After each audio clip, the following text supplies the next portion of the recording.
আসসালামু আলাইকুম এভরিওয়ান, স্বর্ণাজ কিচেনে আপনাদের স্বাগতম। কেমন আছেন সবাই? আশা করি আল্লাহর রহমতে সবাই খুব ভালো আছেন। আজকে আমি আপনাদের সাথে শেয়ার করব ফুলকো ফুলকো শুকনো চালের গুঁড়ো দিয়ে তেলের পিঠা বা পোয়া পিঠা। এখানে আমি প্রথমেই একটা বাটি নিয়ে নিয়েছি, সেই সাথে নিয়ে নিলাম 1 কাপ শুকনো চালের গুঁড়ো, আর ওই একই কাপের নিয়ে নিলাম 1 কাপ ময়দা, দিয়ে দিব স্বাদ মতো লবণ, সেই সাথে দিয়ে দিলাম এখানে আমি 2 টেবিল চামচ গুঁড়ো দুধ। গুঁড়ো দুধটা কেউ চাইলে স্কিপ করতে পারেন। আমি পিঠাটা মিঠা দিয়ে তৈরি করব, তাই এটাকে জাল করে মোটামুটি পর্যায়ে ঠান্ডা করে নিয়েছি। 1 কাপ পরিমাণ দিয়ে দিলাম মিঠা।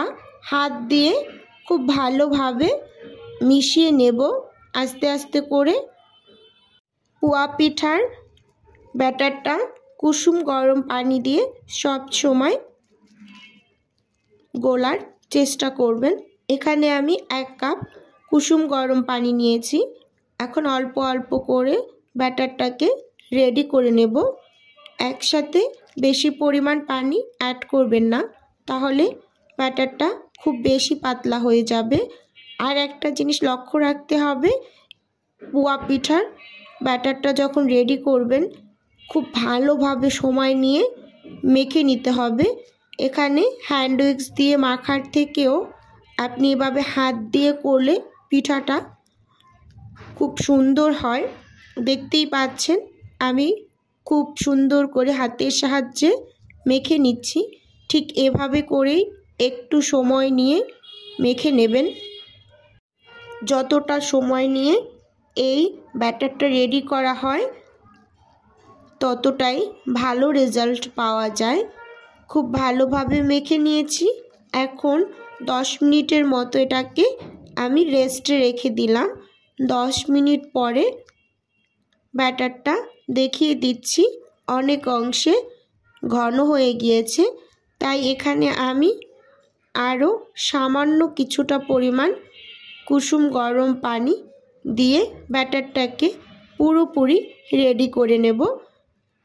দেখতেই পাচ্ছেন চামচ দিয়ে আমি কাজটি করে নিচ্ছি। এই পর্যায়ে আপনারা চামচ দিয়েই করে নিতে পারবেন। রেডি হওয়ার পর আমি এটার ঘনত্বটা দেখিয়ে দিচ্ছি। ঠিক এরকম একটা ঘনত্ব যখন চলে আসবে ওই মুহূর্তে বুঝতে হবে যে রেডি হয়ে গিয়েছে। আমি আঙ্গুল দিয়ে দেখিয়ে দিচ্ছি, দেখুন আঙ্গুলটা খুব ভালোভাবে কোট হয়ে গিয়েছে। এখন আমি এগুলোকে ভেজে নেব। চুলোতে একটা কড়াইতে পরিমাণ মতো তেল দিয়ে নিলাম, নিয়ে এভাবে একটা আমি ঢাকনা নিয়ে নিয়েছি পিঠাগুলোকে ঠিক একই সাইজে করার জন্য। স্ক্রিনে দেখেই বুঝতে পারছেন কিভাবে করে আমি দিয়ে দিচ্ছি। আর এই পর্যায়ে চুলোর আঁচটা মিডিয়ামে রেখে পিঠাগুলোকে এক এক করে ভেজে নেব।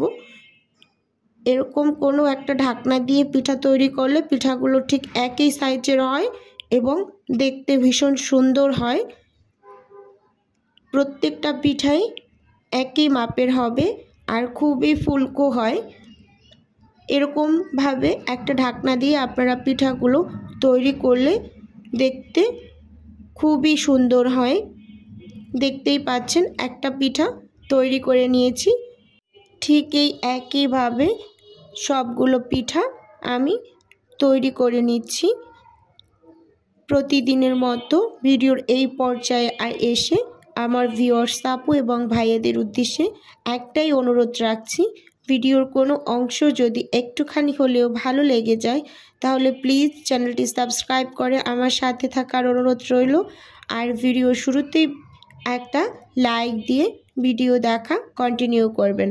আপনার একটা লাইকেই পারে আমার এই ভিডিওটা আরও 8-10 জনের কাছে পৌঁছে দিতে। তাই দয়া করে বলছি, প্লিজ একটা লাইক দিয়ে দিন। আমি যে কয়েকজন আপুরই ভিডিও দেখি সবার ভিডিওতেই প্রথমে একটা লাইক দিয়েই ভিডিওটা দেখা শুরু করি। তাই দয়া করে বলছি একটা লাইক দিয়ে দিবেন। আমার ভিডিওতে লাইকের সংখ্যা খুবই কম আসে, তাই আপনাদের কাছে একটাই দাবি রাখছি, প্লিজ একটা লাইক দিয়ে ভিডিওটা দেখা শুরু করবেন। এখন আমি সবগুলো পিঠাই এক এক করে ভেজে নিচ্ছি। আর পিঠাগুলো এতটাই ফুলকো হয়েছে যে খুবই ভালো লাগছে দেখতে। আর পিঠা ফুলকো হলে মনটাও খুবই ভালো লাগে। একটু দেখিয়ে দিচ্ছি পিঠাগুলো ভেজে নেওয়ার পর।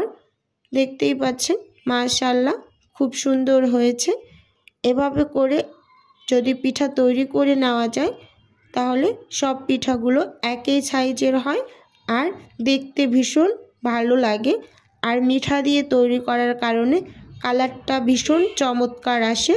একটা পিঠা আমি একটু ভেঙে দেখিয়ে দিচ্ছি, দেখুন ভিতরটা কতটা ফুলকো হয়েছে আর অনেকটা সফট, খুবই ভালো লাগে খেতে। আজকের ভিডিও এ পর্যন্তই। আল্লাহ হাফেজ। আসসালামু আলাইকুম।